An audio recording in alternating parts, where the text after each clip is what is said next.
สวัสดีครับวันนี้ก็วันที่16กันยายนกุมภาพันธ์ครับเนาะกุมภาพันธ์จะรีบไปไหนนะครับเนาะ16กุมภาพันธ์ปี69ครับเนาะวันนี้ก็เช้าวันหวยออกครับเนาะเช้าวันหวยออกสำหรับของรัฐบาลไทยครับเนาะส่วนคลิปนี้ไม่ใช่รัฐบาลไทยครับเนาะคลิปนี้เป็นของฮานอยนะครับเนาะคลิปนี้เป็นของฮานอยเพราะว่าFCบางคนเขาก็ไม่สนใจรัฐบาลไทยครับเพราะว่าซื้อยากครับเนาะซื้อยากเรารู้กันครับเนาะซื้อยากภาษาคัดมันอย่างดีก็เกี่ยวกับการหารสองมั่งอะไรบ้างครับเนาะคลิปที่เป็นของฮานอยนะครับสีทางช่องก็เป็นแนวทางครับเนาะเพราะว่าจบจากศึกใหญ่ศึกเกินแสนไปก็ลุยต่อศึกฮานอยครับเนาะส่วนของฮานอยก็รอลุ้นฮานอยอย่างเดียวรัฐบาลไทยก็ไม่สนครับเนาะส่วนรัฐบาลไทยนะส่วนของรัฐบาลไทยถ้าใครเข้ามาครับเนาะเป็นของรัฐบาลไทยเข้ามาฟังก็ซื้อให้ติด2 กับ 6ไว้ครับเนาะติด2ไว้นะครับเนาะติด2ไว้เลยติด2 กับ 6นะครับเนาะติดไว้นะครับเนาะติดไว้ถ้าชอบของบ่าวสลามก็ถ้าแคปไว้ได้คือว่าใครจดไว้ก็ตามที่บ่าวสลามลงให้เลยครับเนาะติด2ไว้ครับเนาะเน้นไปที่บนเลยก็เน้นบนล่างเน้นบนนะครับของบ่าวสารคามติด2 กับ 6ไว้ครับเนาะ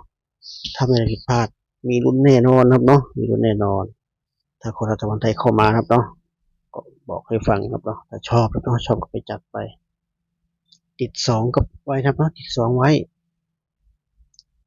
2รอง6นะครับเนาะส่วนที่เป็นของฮานอยครับต่อฮานอยเสร็จจากรัฐบาลไทยก็ต่อฮานอยต่อเลยนะครับ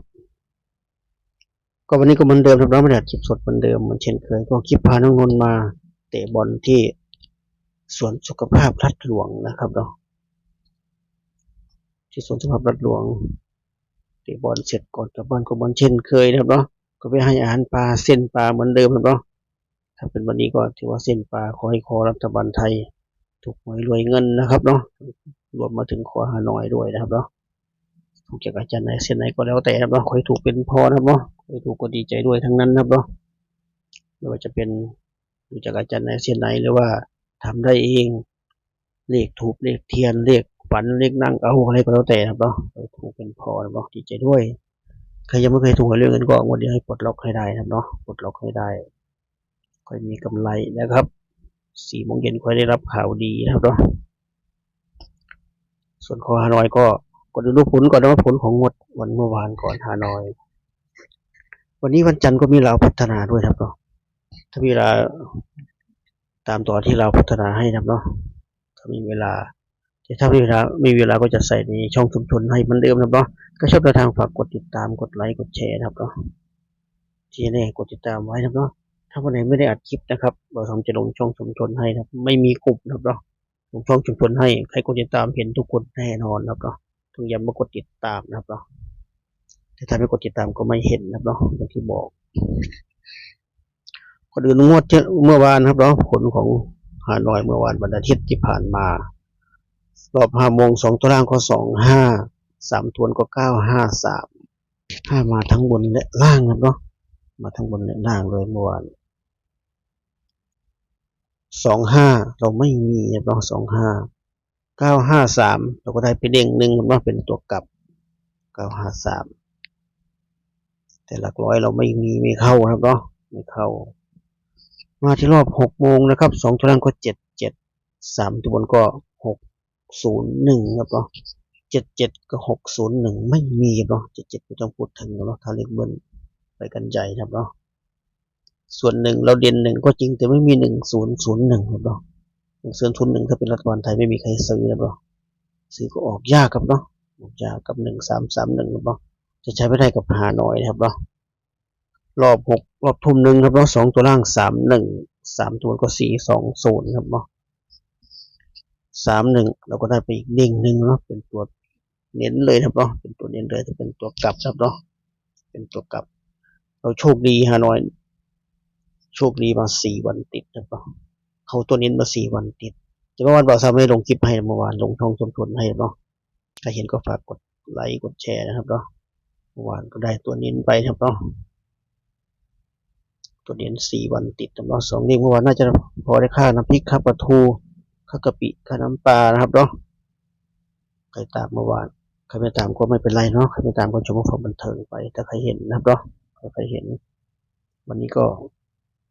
สรุปจดไว้นะครับสรุปแคปคนเราแคปวันเดิมนะครับเนาะลงให้แคปทุกคลิปนะครับพยายามฟังให้จบนะครับเนาะพยายามฟังให้จบก็อย่ามาเป็นเพียงแค่แนวทางนะครับเป็นแค่แนวทางเหมือนเดิมไม่มีใครสามารถแนวทางถูกได้ทุกวันครับเนาะถูกผิดก็เข้ากันไปเหมือนเดิมนะครับวันนี้เด่น1รอง4นะครับเด่น1รอง4หรือเด่น1เด่น4นะครับจับคู่ให้ก็1 2 1 4 1 5 2 3 2 5 2 4 4 3 4 5ทวนครั้งนะครับหาหน่อยวันนี้เด่น1รอง4นะครับจับคู่ก็1 2 1 4 1 5 2 3 2 5 4 2 4 3 4 5นะครับ8 คู่8 คู่นี้ให้เน้นไปที่1 2 1 4แล้วก็4 2นะครับ1 2 1 4 4 2 3 คู่นะครับเนาะเป็นตัวเน้นวันนี้ตัวเน้นเราโชคดีมา4 วันติดครับเนาะถ้าใครจำได้4 วันติดแล้ววันนี้จะเป็นยังไงลุ้นไปด้วยกันครับเนาะลุ้นไปด้วยกันก็มาที่ชุด3 ตัวนะครับเนาะมีลุ้น4 ชุดเหมือนเดิมชุด3 ตัวนี่ก็มี5 1 2 5 1 4 5 4 2 5 2 3นะครับ4 ชุดนี้เน้นไปที่5 1 2 5 1 4 5 4 2นะครับ3 ชุดนะครับ4 ชุดเน้น3 ชุดเดียวกันนะครับเนาะชุด3 ตัวชุด2 ตัวหาน้อยนะครับเนาะดูให้ดีครับเนาะเป็นแค่หลักร้อยเพิ่มเข้ามาถ้าใครฟังจบรู้เรื่องแน่นอนนะครับเนาะถ้าใครฟังจบอยู่ด้วยกันไปนะครับเนาะให้ครบเวลานะครับก็ประมาณนี้ครบถ้วนแล้วสำหรับทางของหาน้อยวันนี้ทั้งชุด3 ตัวชุด2 ตัวนะครับเนาะวันที่16ชนกับรัฐบาลไทยวันนี้ชนกับสนใจซื้อเกินแสนครับเนาะที่หลายคนรอคอยก็